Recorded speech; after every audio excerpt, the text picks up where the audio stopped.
Жауапкершілікке тарту кереміз мердігерді. Мемлекеттің қаражаты ғой, қалай басқаша болмайды ғой. Ремонт, пока детей нет. Я думаю, что сейчас где-то в течение 2 недель завершим.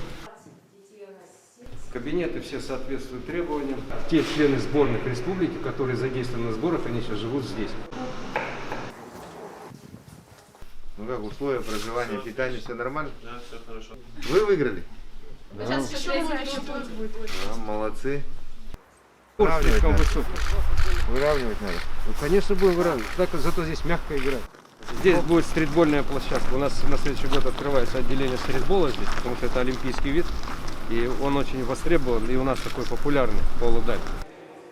Надо сделать все-таки раздевалки, питьевые условия. Я знаю, мы тоже раньше здесь играли, занимались, но вот все осталось в том первозданном виде. Стараемся полностью поменять. Поменять нужно. Футбольные поля, волейбольные, стрит-площадки, пожалуйста, гандбольные, хоккейные корты. Все должно быть по-новому подойти.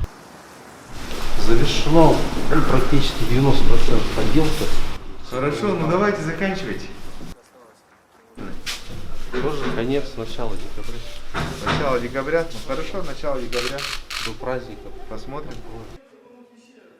Қашан аяқтайсыздар? Осы айдың соңына дейін.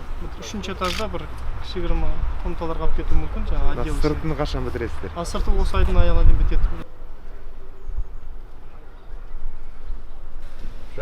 Өзіңізге осы құрылыс жұмыстарының сапасы ұнайды ма? Иә. Ну ночью проверьте вот эти вот пешеходные.